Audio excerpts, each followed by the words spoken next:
মদিনার বাতাসেরা এসে বলে বাংলায়, আকাশের সুখ নামে প্রতিদিন রওজায় ভরে যায় সাকিনাতে মদিনার প্রান্তর, ভরে যায় সাকিনাতে মদিনার প্রান্তর। চাঁদ বলে আমি নই তুমি নবী সুন্দর, ফুল বলে সুবাসিত নবীজির অন্তর।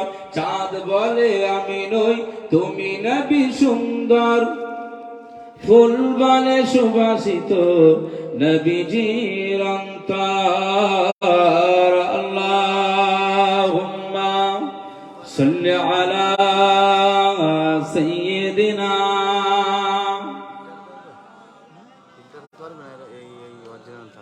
ওয়া আলা আলি সাইয়্যিদিনা। তুমি আসমানে থাকো প্রভু আমি জমিনে, তবু তোমারি প্রেম জমে হৃদয় গহীনে। আমি তোমারি গোলাম গো অন্য কারো না, বলেন না সুবহানাল্লাহ। আমি তোমারি গোলাম গো অন্য কারো না। আলিমুল গায়ব তুমি মালিক রব্বানা, আলিমুল গায়ব তুমি মালিক রব্বানা। আল্লাহু আল্লাহু আল্লাহু আল্লাহ, সবাই বলেন আল্লাহু আল্লাহু আল্লাহু আল্লাহ, আল্লাহু আল্লাহু আল্লাহু আল্লাহ, আল্লাহু আল্লাহ। কালমা লা ইলাহা ইল্লাল্লাহ, লা ইলাহা ইল্লাল্লাহ।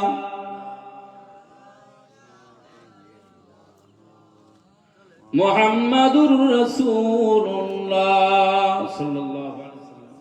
ভাই এই যে কালেমা শরীফ দরুদ শরীফ পড়া হচ্ছে, আপনাদের কোনো সমস্যা নেই? তাহলে একসঙ্গে একই কণ্ঠে আল্লাহর জিকির করবো, সব চুপচাপ আছেন কেন? একটু মহব্বত পড়বেন। এই রাতে আল্লাহর জিকির করলে আল্লাহ খুশি হন। তিনি কোরআনের সূরা বাকারার ভিতরে বলছেন ফাযকুরুনি আযকুরুকুম, আমার বান্দারা আমার জিকিরে মশগুল হলে আমিও বান্দার জিকিরে মশগুল হয়ে যাই। বলুন সুবহানাল্লাহ।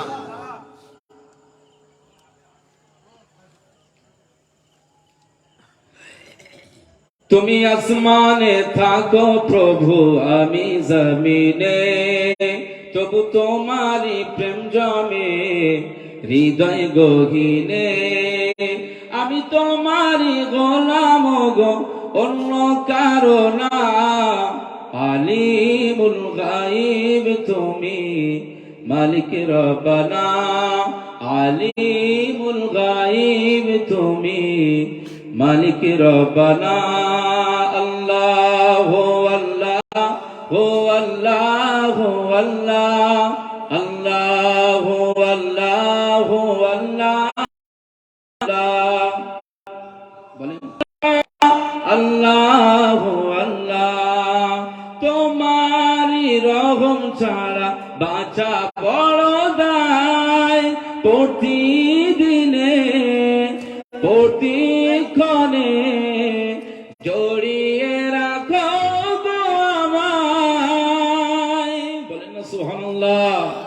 তোমারি রহম ছাড়া বাঁচা বড় দায়, প্রতিদিনে প্রতিক্ষণে জড়িয়ে রাখো গো আমায়।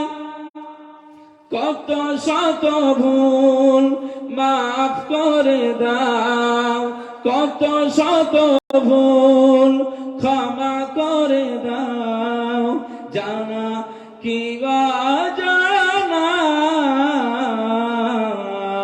আমি তোমারি গোলাম গো অন্য কারো না। আলিমুল গায়ব তুমি মালিক রব্বানা, আলিমুল গায়ব তুমি মালিক রব্বানা। আল্লাহু আল্লাহু আল্লাহু আল্লাহ,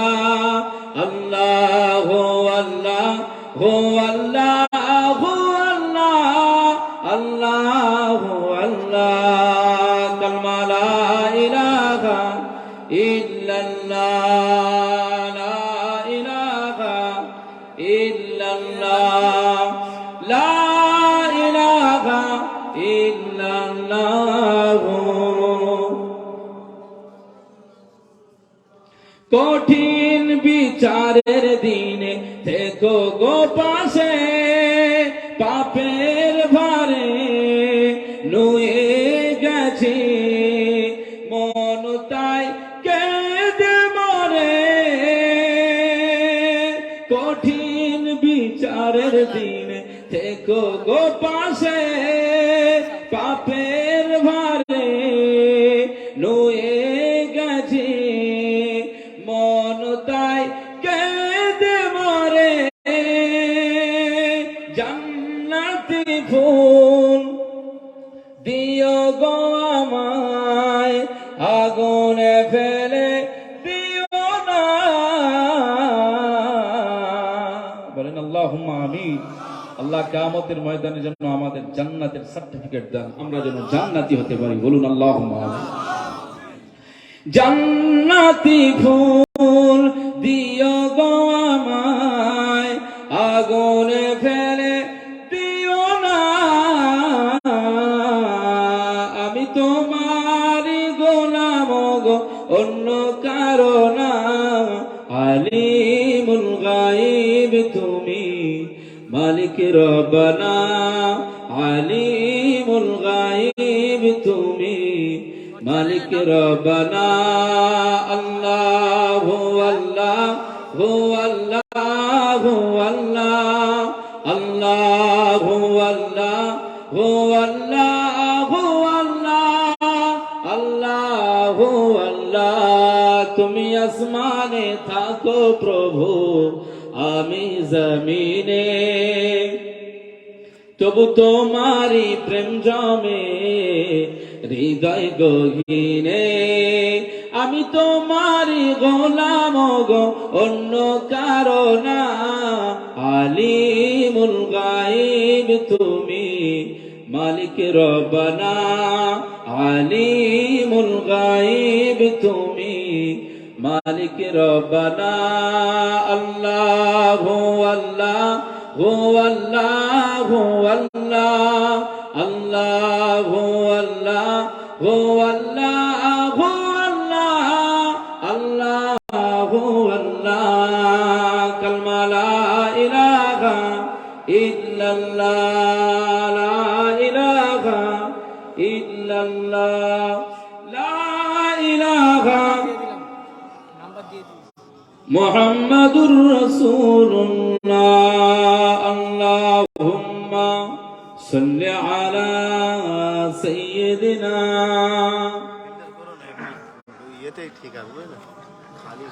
ওয়া আলা আলি সাইয়্যিদিনা।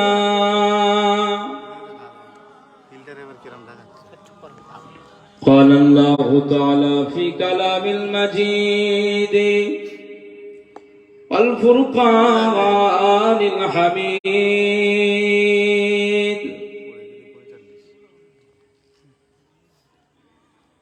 إنما المؤمنون الذين إذا ذكر الله وجلت قلوبهم وإذا تليت عليهم آياته زادتهم إيمانا وعلى ربهم يتوكلون.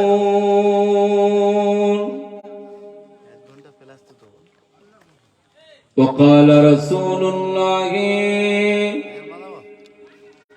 صلى الله عليه وسلم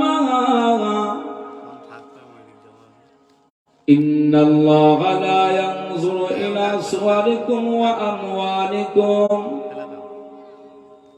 ولكن ينظر إلى قلوبكم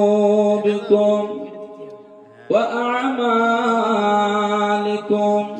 أو كما قال النبي صلى الله عليه وسلم.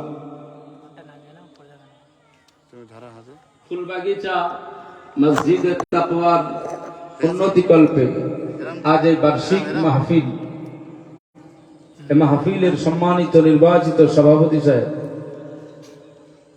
মসজিদের সুযোগ্য ইমাম, মুয়াজ্জিন, কমিটি বৃন্দ,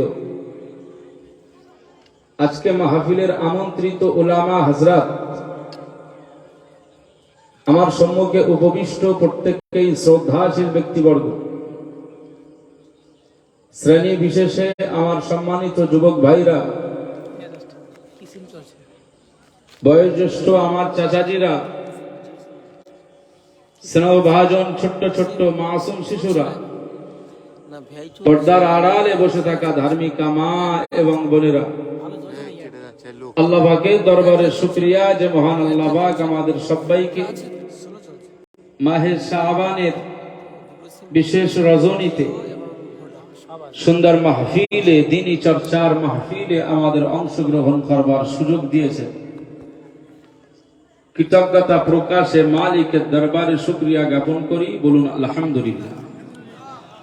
প্রিয় রাসূলের মাজার মুকদ্দাসে জানাই অসংখ্য অজস্র দরুদ এবং সালাম, মুহাব্বতে পড়েন সাল্লাল্লাহু আলাইহি ওয়াসাল্লাম। আলোচনা সন্ধ্যার পর থেকে শুরু হয়েছে।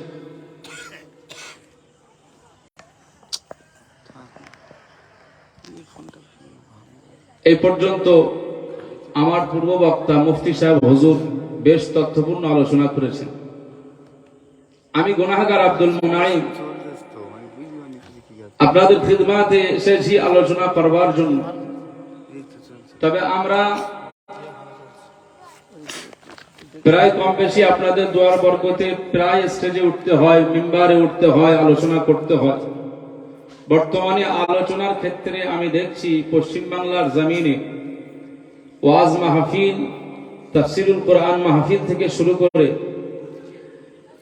ইসলামিক আলোচনার মাহফিলের অভাব নেই। প্রোগ্রাম প্রত্যেকটা দিন অন্তত শত শত জায়গায় মাহফিল হচ্ছে।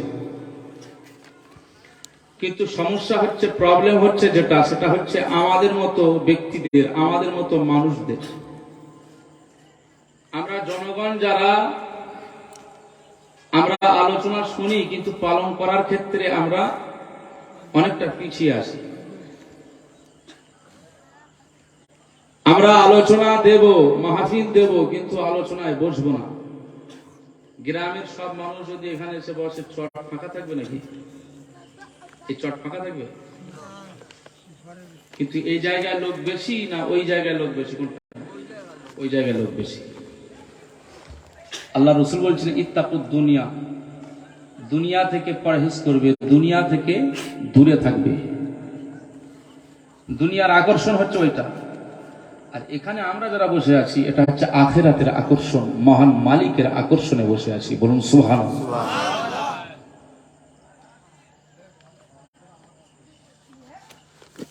দুনিয়ার আকর্ষণ থেকে আমাদের সবাইকে দূরে থাকতে হবে।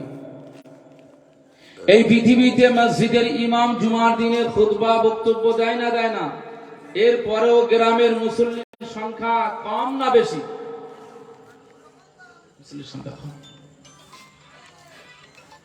সারা রাত যদি এই আলোচনা হয়, সারা রাত যদি একের পর এক বক্তা আলোচনা করে যায়, এরপরেও যেমন আছি তেমন থাকবো, কিছু করতে পারবে না। এই চিন্তায় অর্থাৎ আমরা জনগণ জাতি, যদি কেউ যদি জেগে ঘুমায়, মানুষ ঘুমালে ডাকলে উঠবে, কিন্তু জেগে ঘুমালে তাকে জীবনে জাগাতে পারবে না।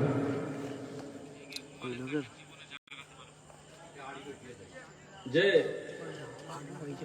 এই জন্য আমরা যেমন মাহফিল দিয়েছি, এই মাহফিলে আমরা যেমন বসে আছি, আলোচনা শুনবো, আলোচনা শুনবার পরে আমরা আমলে বাস্তবায়ন করবো। এটাই হচ্ছে ব্যাপার। ওয়াযাক্কির ফাইন্নায যিকরা তানফাউল মুমিনিন। পৃথিবীতে আলোচনা হবে, এই আলোচনাটা আমাদের নিজেদের সিদ্ধান্ত নয়, বরং আল্লাহ তাআলা আমাদেরকে আলোচনা দায়িত্ব দিয়েছেন। পৃথিবীর জমিনে আলোচনা উপদেশের জন্য আল্লাহ দায়িত্ব দিয়েছেন। আল্লাহ পাক তার হাবিবকে বলেন, আমার হাবিব, আমার পিয়ারা, আমার দোস্ত, আমি আল্লাহ পাক জানিয়ে দিলাম, পৃথিবীর জমিনে উপদেশ দাও, জনগণদেরকে মেসেজ দাও, জনগণদেরকে বার্তা দাও, জনগণদের নিয়ে ইসলাম ও শরিয়াতের আলোচনা করো। ওয়াযাক্কির ফাইন্নায যিকরা তানফাউল মুমিনিন। পৃথিবীর জমিনে তোমার আলোচনাটা সবাই গ্রহণ করবে না, পৃথিবীর জমিনে তোমার আলোচনাটা সবার উপকারে আসবে না। তানফাউল মুমিনিন, তবে যারা ঈমানদার হবে, তবে যারা মুমিন হবে, তবে যারা ঈমানদার হবে, তোমার আলোচনাটা সেই মুমিনের জন্য উপকারে আসবে। ঈমানদার হতে হবে, শর্ত হলো নচেত আমাদের আলোচনা উপকারে আসবে। ঈমানদার হতে হবে। পৃথিবীতে যদি শর্ত পূরণ না করি, আমরা যারা চাকরিজীবী, আমরা যারা শিক্ষিত মানুষ, আমরা যারা ডক্টরের জায়গায় চেম্বারে বসে আছি, এই শিক্ষাগত যোগ্যতা থেকে শুরু করে সব শর্তগুলো, সব গুণগত মানগুলো আমার ভিতরে যদি না থাকে, আমি প্রকৃত ডাক্তার বলে মানুষের কাছে পরিচয় ঘটাতে পারবো না। আমার ভিতরে যদি কোনো কিছু থাকে, ভাইরাস, মানুষ জানবে যে ভুয়া ডাক্তার, ভুয়ো ডাক্তার। শর্ত পূরণ করতে হবে। পৃথিবীতে আপনি ঈমানের দাবি নিয়ে থাকবেন, শর্ত পূরণ করবেন না, এই ঈমানদারের দাবি আল্লাহ মেনে নেবেন। কথা বুঝতে পারছেন? মুমিন হতে গেলে শর্ত পূরণ করতে হবে। আসুন সূরা আনফালে আল্লাহ কি শর্তগুলো দিয়েছেন, সেই শর্তগুলো পূরণ করলে আল্লাহ স্বীকৃতি দিচ্ছেন এরা মুমিন। আল্লাহ সূরাতুল আনফালে জানান, ইন্নামাল মুমিনুনা আল্লাযীনা ইযা যুকিরাল্লাহ। পৃথিবীর জমিনে যারা মুমিনের দাবি করবে, পৃথিবীর জমিনে যারা ঈমানদারের দাবি করবে, আমি আল্লাহ পাক জানিয়ে দিলাম এই মুমিনের দাবিটা আমি আল্লাহ তখনই মেনে নেব যখন দেখবো এদের পিছনে, এদের চরিত্রে এই শর্তগুলো ঢুকে রয়েছে। আমি আল্লাহ পাক এই আলোচনার ভিতরে আমি দেখতে চাই এই পৃথিবীর জমিনে ঈমানদার কারা আর বেঈমান কারা, শর্ত পূরণ করেছে কারা আর শর্ত ছাড়া চলেছে কারা। আমি আল্লাহ এটা দেখতে চাই। ইন্নামাল মুমিনুনা আল্লাযীনা ইযা যুকিরাল্লাহ। পৃথিবীর জমিনে যারা মুমিন হবে, মুমিনদের ভিতরে নাম্বার 1 এই শর্তটা থাকবে, ইযা যুকিরাল্লাহ ওয়াজিলাত কুলুবুহুম।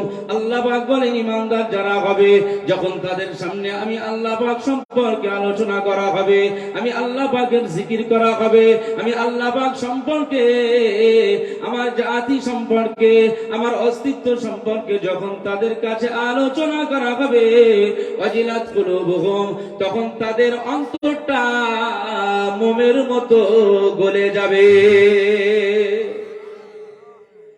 মোমের মতো বিগলিত হবে এই কলব। এখন আমরা মসজিদে হাসাহাসি করি, মাহফিলে হাসাহাসি করি, কোরআন পড়তে গিয়ে হাসাহাসি করি। আল্লাহর স্মরণ হলে আল্লাহ বলছেন আমার মুমিন বান্দা হবে, তারা আমার দিওয়ানায় মশগুল হয়ে যাবে, তাদের কলবটা কেঁপে উঠবে। ওয়াজিলাত কুলুবুহুম, এখানে অনেক আলেম ছাত্র ভাইরা রয়েছে, আপনি জিজ্ঞাসা করুন তাদের কোথায় আমরা আল্লাহর ভয় ভীতি আমাদের হৃদয়ে আছে? আল্লাহ পাক কোরআনুল কারীমে মুমিনদেরকে শর্ত জারি করলেন। এই শর্তটা যদি আমি পাই, আমি আল্লাহ জানিয়ে দিলাম এই শর্ত যদি তাদের ভিতরে লুকিয়ে থাকে, তবে আমি মুমিন বলে স্বীকৃতি দেব। নাম্বার 2, আল্লাহ বললেন ইযা তুলিয়াত আলাইহিম আয়াতুহু যাদাতুহুম ঈমানা। এই পৃথিবীর জমিনে ঈমানদার যারা হবে, মুমিন যারা হবে, এদের ভিতরে দ্বিতীয় নাম্বার কোয়ালিটি থাকবে, যখন তাদের কাছে কোরআন তেলাওয়াত করা হবে, যখন তাদের কাছে কোরআনের আলোচনা করা হবে, তখন তাদের হৃদয়ের ভিতরে যে ঈমানি পাওয়ারটা রয়েছে, ঈমানের আলোটা রয়েছে, আমি আল্লাহ পাক জানিয়ে দিলাম যখন তারা কোরআনের আকর্ষণে মশগুল হয়ে যাবে, আমি আল্লাহ জানিয়ে দিলাম তাদের ঈমানের পাওয়ারটা আরো বেড়ে যাবে।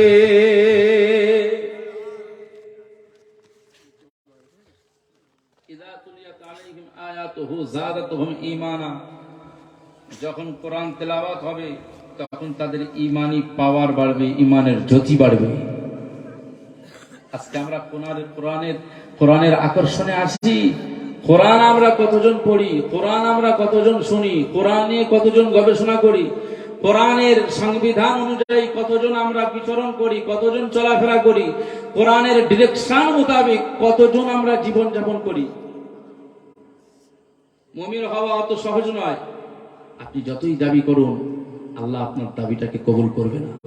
যদি আপনি পৃথিবীর সব এরকম বেঈমান যারা বেনামাজি, এই বেনামাজি গুলো যদি সবাই মিলে আন্দোলন করি যে আল্লাহ আমরা ইমানদার হিসাবে কবুল করতে হবে, আমাদের এই আন্দোলন, আমাদের এই দাবি আল্লাহ মানবে নাকি? হ্যাঁ, ওটা পৃথিবীতে হবে। রাস্তা আটকে আপনি গাড়ি দাঁড় করিয়ে আন্দোলন করবেন, হয়তো আন্দোলনে কাজ হতে পারে। আল্লাহর আদালতে আপনার এই আন্দোলন, নামাজ নেই, কালাম নেই, রোজা নেই, যাকাত নেই, দান নেই, সাদকা নেই, কোরআন তেলাওয়াত নিয়ে আন্দোলন করবেন আমাকে ইমানদার হিসাবে কবুল করতে হবে, না, অত সহজ।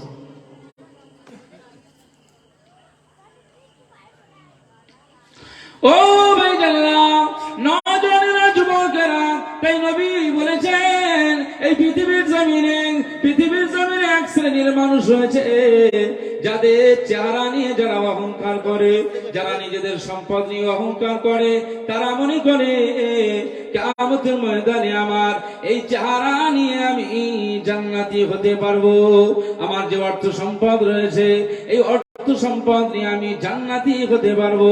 আল্লাহ নবী বললেন, লা ইয়ানজুরু ইলা সুআরিকুম ওয়া আমওয়ালিকুম, এই পৃথিবীর জমিনে যারা নিজেদের চেহারাটাকে দেখায়, আল্লাহ নবী বললেন, আমি রাসূলুল্লাহ জানিয়ে দিলাম, তোমরা তোমাদের চেহারা নিয়ে গর্ব করো না, এই চেহারার দিকে আমার আল্লাহ তাকান না।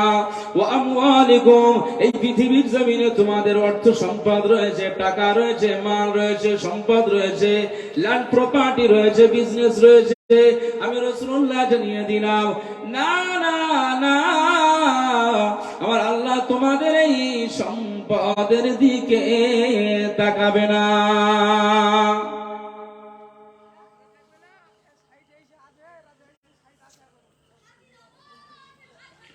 আমরা অনেকেই গর্ব করে থাকি, দক্ষিণ বারাসাতে আমাদের অনেকটা ফ্ল্যাট আছে, অনেকটা জমি আছে, অনেকটা রোড সাইডে আমাদের দোকান আছে।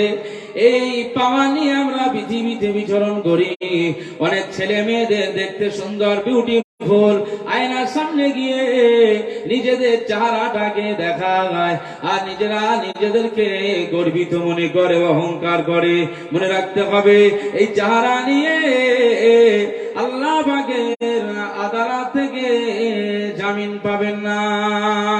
আল্লাহ নবী দিন ও দুনিয়ার বাদশা হাবিবুল্লাহ নবী জনাব মুহাম্মদুর রাসূলুল্লাহ সাল্লাল্লাহু আলাইহি ওয়াসাল্লাম পাক জবানে জানিয়ে দিয়েছে, ও আমার সাহাবীরা,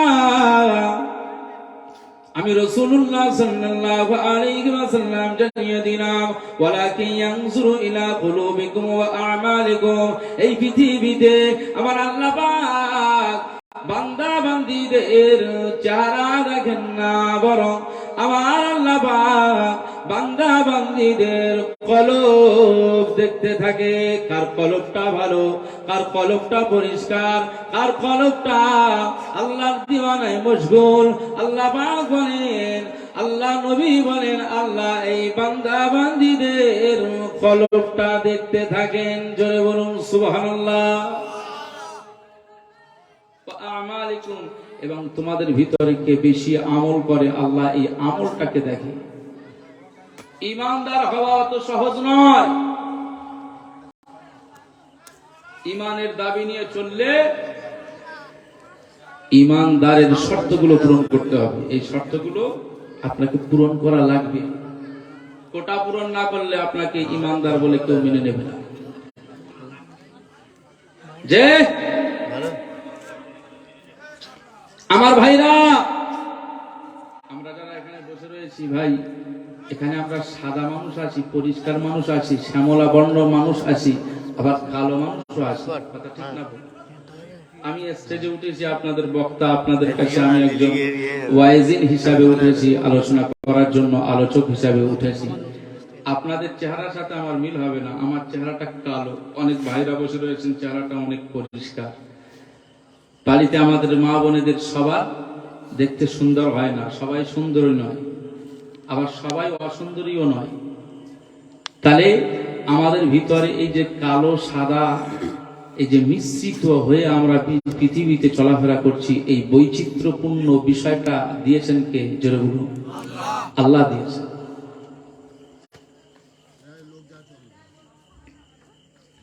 মনে রাখতে হবে, আমেরিকার জমিনে সাদা কালো বৈষম্য রয়েছে, আল্লাহ পাকের আদালতে সাদা কালো বৈষম্য নয়। আল্লাহ বলেন, পৃথিবী থেকে সাদাকে কালো আমি এটা দেখি না, পৃথিবী থেকে বেটেকে লম্বা এটা দেখি না, এই পৃথিবীতে আমি আল্লাহ তার কলবটা দেখি। ও ভাইজানেরা, নওজওয়ানেরা, যুবকেরা, এই পৃথিবীর জমিনে কাশ্মীরিদের দেখতে কত সুন্দর, কাশ্মীরিওয়ালা দেখতে অনেক সুন্দর, ইরাক আফগানিস্তানের মানুষদের দেখতে অনেক সুন্দর। তবে নাইজেরিয়াতে চলে যান, সাউথ আফ্রিকাতে চলে যান, ওদের দেখাটা, ওদের চেহারাটা কি কাশ্মীরের মতো হবে? দক্ষিণ আফ্রিকার মানুষ নাইজেরিয়ানদের কি ইরাক, ইরান, আফগানিস্তানদের মতো দেখতে হবে নাকি? হ্যাঁ, আপনাদের এলাকায় বা অনেক জায়গায় ফুটবল টুর্নামেন্টে এই নাইজেরিয়ার প্লেয়াররা আসে না, আসে না? হ্যাঁ, কিরকম দেখতে বলুন তো? মনে হয় যে এরা আবার কিরকম ধরনের, কিন্তু ওই সৃষ্টির মালিককে জোরে বলুন আল্লাহ। কাশ্মীরিদের সাথে ওনাদের কোনো মিল নেই। মনে রাখতে হবে, কাশ্মীরিওয়ালাদের ইবাদতটাই আল্লাহ কবুল করবে, নাইজেরিয়ানদের ইবাদত কবুল করবে না। এরকম বৈষম্য আল্লাহ রাখেননি, এরকম ডিফারেন্স রাখেননি, এরকম পার্থক্য রাখেননি। আল্লাহ বললেন, আমি কলব দেখি। ও ভাইজানেরা, নওজওয়ানেরা, যুবকেরা, আল্লাহ নবীর প্রিয় সাহাবী হযরত বেলাল রাদিয়াল্লাহু তাআলা আনহু, আল্লাহ নবীর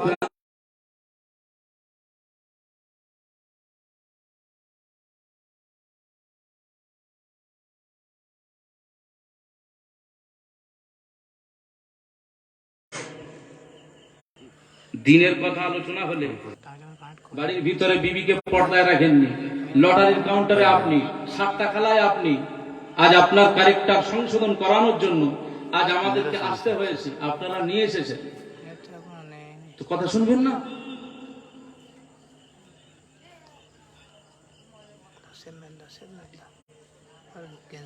এটাও কোনো জিকিরের মাহফিল। এই মাহফিলে আল্লাহর আলোচনা হয়, এই মাহফিলে দিনের নবীর কথা আলোচনা হয়, এই মাহফিলটা হলো শ্রেষ্ঠ মাহফিল। আল্লাহ বলেন, পৃথিবীর জমিনে যখন আমার বান্দা বান্দিরা আমার দিওয়ানায় মশগুল হয়ে যায়, তাদের অন্তরটা আমার দিকে নিসবাত হয়ে যায়, আমি আল্লাহ পাক জানিয়ে দিলাম, আমার বান্দা বান্দিরা যখন সব ময়দান ছেড়ে আমার ময়দানে এসে বসে যায়, আমার জন্য তারা মশগুল হয়ে আলেমদের